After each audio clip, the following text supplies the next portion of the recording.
Selamat malam Bapak Ibu dan anak-anakku sekalian. Bersama kita bersatu dalam doa malam ini, Kamis 9 Juni 2022.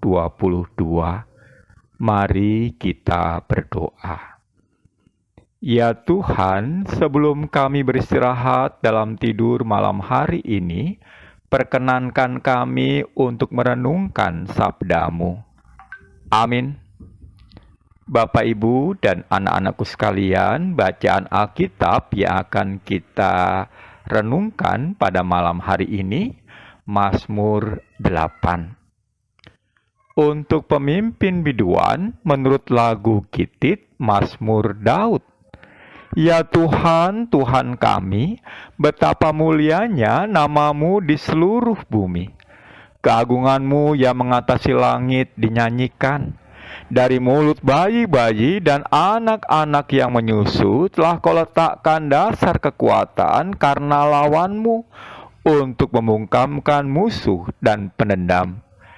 Jika aku melihat langit-Mu buatan jari-Mu, bulan dan bintang-bintang yang Kau tempatkan, apakah manusia sehingga Engkau mengingatnya? Apakah anak manusia sehingga Engkau mengindahkannya? Namun Engkau telah membuatnya hampir sama seperti Allah dan telah memahkotainya dengan kemuliaan dan hormat.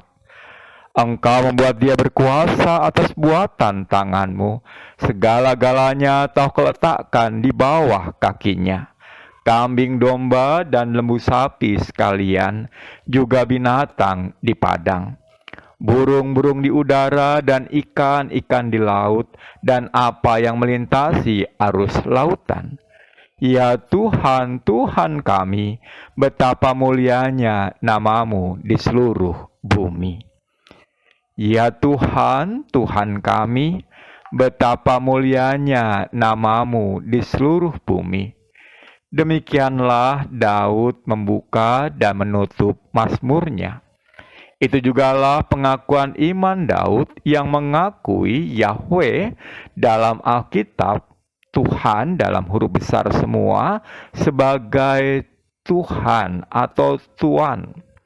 Serentak dengan pengakuan itu nyatalah bahwa Daud, Raja Israel, mengakui diri sebagai hamba.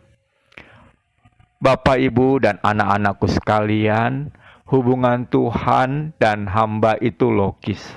Ketika seseorang menyapa pihak lain sebagai Tuhan atau Tuan, serentak dengan itu dia menempatkan dirinya dalam posisi yang lebih rendah. Kala menyebut Allah Sang Pencipta sebagai Tuhan secara tidak langsung, dan ini keniscayaan, kita menganggap diri sebagai hamba. Dalam mazmurnya, Daud menegaskan bahwa pusat keagungan adalah Tuhan, bukan manusia. Allah lah pusat penyembahan manusia. Masalahnya yang sering terjadi bukan Allah yang disembah, tetapi manusia. Lebih sering lagi diri sendirilah yang disembah.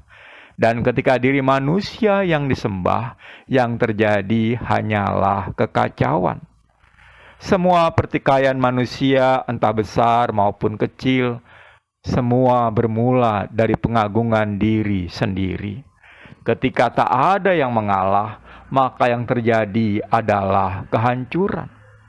Bapak, Ibu, dan anak-anakku sekalian, Daud cukup punya alasan untuk pengakuan imannya itu. Jika dibanding dengan ciptaan lain, Allah peduli dan ingin memberikan yang terbaik bagi manusia. Allah mahkotai manusia dengan kemuliaan dan hormat, dan itulah yang membedakannya dari makhluk lain. Pada titik ini menjadi penting bagi manusia untuk mengutamakan Allah. Manusia punya kemuliaan dan hormat.